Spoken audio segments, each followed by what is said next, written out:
Handsum Gambler, one goal, clean sweep, going 5 for 5 every UFC card. I am the Handsome Gambler.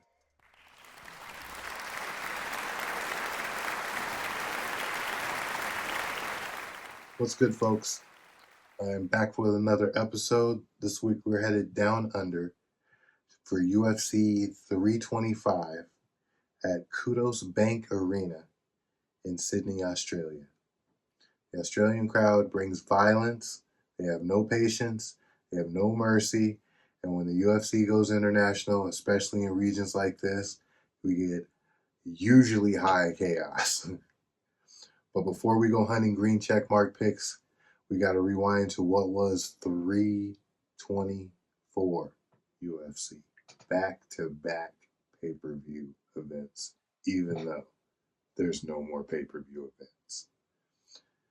Gaethje versus Pimblett, because it was a weird one. Let's run that back right now. Weird night at the office. I went 2-2 after the weird wash of Cameron Smotherman. This guy made weight. I don't know if anybody's seen it. He made weight, looked actually decent, gets off the scale, takes a couple steps, and literally face plants and passes out on the stage. Like, really nasty stuff. Like, felt really bad for him. They called the fight almost immediately. He was unconscious for a couple minutes, and just want to wish him a quick, safe recovery. But that was a wash for one of the picks from the show. Pick number 2, Josh Hoquette over Friedman. I don't even want to say his name. He doesn't deserve a name. Clean and dominant performance. He grappled. He had got to work immediately in there, just like a veteran heavyweight should. I like this kid. It was easy read, easy cash. Moving on to fight number 3. Modestas Bukauskas, who lost to Nikita Krylov. I said Krylov looked wash. I haven't rewatched this fight to find out if he did look career best. But while that shit was happening, it looked like he was the best fighter in the world. And I don't know if it's that Bukauskas is that bad or he really is that good. But I want to rewatch that fight. I'm going to eat my words on that one. Maybe Krylov's not washed, but to be continued on that. Fight number 4 was the Arnold Allen-Gene Silva. Arnold Allen, my pick, lost. This was a strange fight, as the exact game plan that Arnold Allen needed, Gene Silva played. Just a very strange. Arnold Allen doesn't attempt any takedowns. He's always backing up. Like, just a weird Arnold Allen fight. Like, he's never fought like that before. But I'll take it on the chin. That's MMA. And my 5th fight was Waldo Cortez Salsa Boy Acosta over the knockout king Derek Lewis. I nailed this fight. I hit the money line bet. I hit the second round finish prop. Derek Lewis, he's looking down the barrel of a shotgun at this point as far as the career goes. And he better get a big resurgence quick, because it's not looking good. It's not looking good for the knockout king. And my main event lean. I made some money on this one, folks. Justin the Highlight Gaethje over Paddy Pimblett. He bashed that boy's face in. He was black and blue and bloody. That was crazy. I cashed a moneyline bet. I cashed a double chance bet involving a decision prop. Every man that beats Justin Gaethje is truly elite, world class, Hall of Fame status. That's it. I don't want to hear anything else about it. I said it here first. Let's jump into this fade parade. Who stunk up the joint? I said, who stunk up the joint? This week, only one entry It was Adam Fugit. This guy is not UFC caliber. I'm just realizing this. If you look at his record, it's like they find some bum to literally fight him and save his career, and then they go back and put him up against a real fighter, and he gets his ass kicked, and then they find another fighter to save his career. Get this guy out of here. He's not going to beat any real fighter. So let's just get him out of here. Get him out of here. Bonus time. Who got paid? Who got paid? Because we got paid. New bonus system is $100K for all fight of the night and performance of the night participants. And there's also an additional $25K for all KOs and subs. So the fight of the night went to Justin Gaethje and Patty. They both took home $100K each. And then Josh Hoket and Ty Miller also took $100K each for their performance of the night. Ty Miller took home another $25K for his finish. Josh Hoket, same thing, another $25K.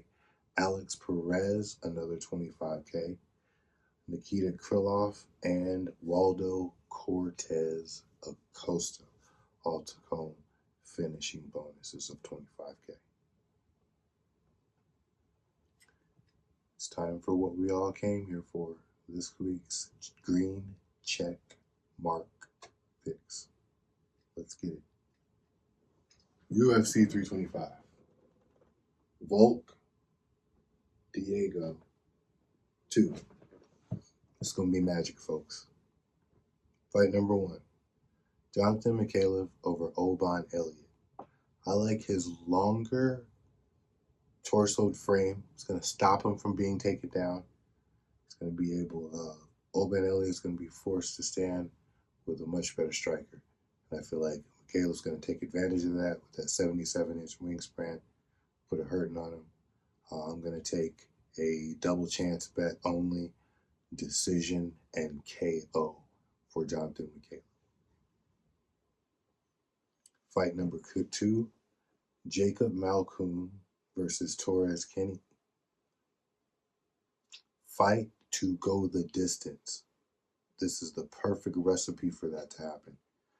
We have Jacob Malkoun, who's been on a long layoff of about 19 months. We got Torres Finney, who's a lay and pray fighter to begin with. This is the perfect recipe for a low output, high boring, high takedowns, high lay on top of you, cage pushing type of fight that just goes for 15 minutes, but it's going to feel like it went for 30. Just an ugly, greasy, no banger like power landed, pity pat punches, the whole nine. This is going to be ugly. This is a perfect recipe for ugly. So the bet is the fight goes the distance. Fight number 3, Killing Salkilled over Jamie Malarkey. This is the new lion versus the aging vet.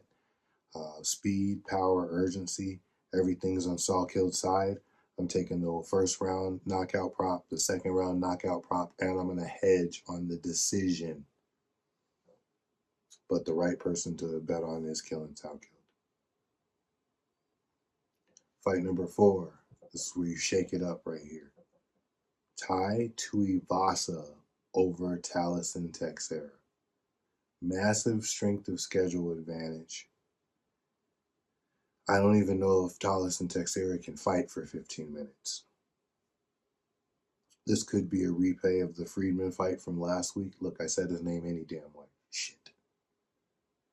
Anyway, the replay of that dude that didn't get off the stool, we could see that again because we don't know if this guy can finish a fight or not. As far as 15 minutes, we know he can finish a fight inside the distance. Can you actually go the distance is what I'm saying. I'm taking the money line and a sprinkle because I'm feeling spicy this weekend on the KO prop. And if I do sprinkle that KO prop, I'm going to double down and double chance it with a sub indecision prop also. Just to guarantee the win if shit goes south and he still ends up winning. Fight number 5. Listen, folks, I'm not confident in this weird ass co-main event with Dan Hooker and Benoit Saint Denis. Not confident, not feeling it at all. That shit's weird. Either one of those guys could win that fight. So my fight number 5 is going to be the main event. I'm taking Diego Lopes over Alexander Volkanovski. He dropped Volk in the first fight. Volk has had some signs of declining.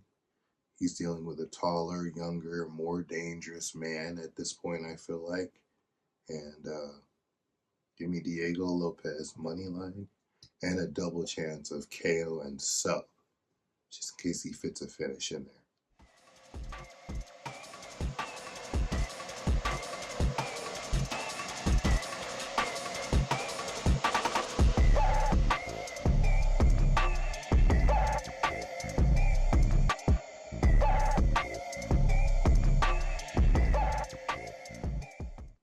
That is the slate this week. Australia brings pressure, crowds bring chaos, chaos brings opportunity. There's rough patches happen, but the process stays sharp, folks. It's another episode of the Handsum Gambler. Please like, share, and subscribe. Stay sharp, play smart, bet on charm, and win with style. I am the Handsum Gambler, and I'm signing off, folks. I'll see you next week. It's the greatest team of all time. That squad right there.